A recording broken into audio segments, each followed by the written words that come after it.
నమస్తే, welcome to E6 TV. నేను వరలక్ష్మి. తెలంగాణ రాజకీయాల్లో పూర్తి స్థాయి మార్పు కనిపిస్తుంది. మతం హైలైట్ అవుతుంది. అదే పనిగా కుల మతాలను వాడేసుకుంటున్నారు. ఇప్పుడు బీజేపీ కూడా అదే చేస్తుందా?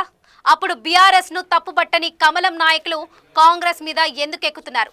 దీని వెనుక వ్యూహం ఏంటి అనేది తెలియాలంటే ఈ స్టోరీలో చూద్దాం. తెలంగాణ రాష్ట్రంలో రంజాన్ రాజకీయం మొదలైంది. రంజాన్ సందర్భంగా ముస్లిం ఉద్యోగులకు ఓ గంట వెసులుబాటు ఇస్తూ కాంగ్రెస్ ప్రభుత్వం ఉత్తర్వులు ఇచ్చింది. దీనిపై బీజేపీ రచ్చ ప్రారంభించింది. ఇలాంటి అవకాశం హిందూ ఉద్యోగులకు ఎందుకు ఇవ్వరని ప్రశ్నించడం ప్రారంభించారు.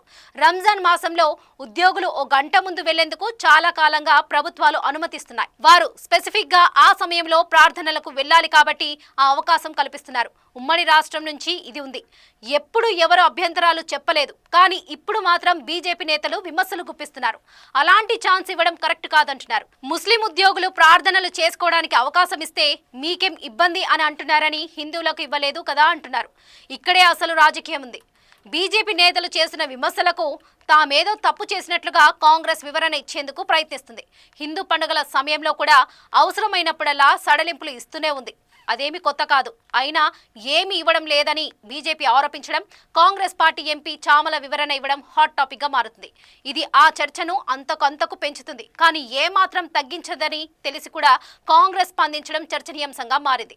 ముస్లింలకు ఓ గంట ముందు వెళ్లే అవకాశం కల్పించడం ఇదే మొదటిసారి కాదు. కాంగ్రెస్ మాత్రమే కల్పించలేదు. ఏ ప్రభుత్వం ఉన్నా కల్పిస్తుంది. అది ఓటు బ్యాంకు రాజకీయం కాకపోవచ్చు. బీజేపీ ప్రభుత్వం వస్తే ఇలాంటి ఛాన్స్ ఇవ్వకపోవచ్చు. కానీ దానివల్ల ఆ వర్గంలో ద్వేషం పెరుగుతుంది తప్ప మరో రాజకీయం ఉండదు. అలాంటిది సెక్యులర్ రాజకీయాలను సరిపడవు.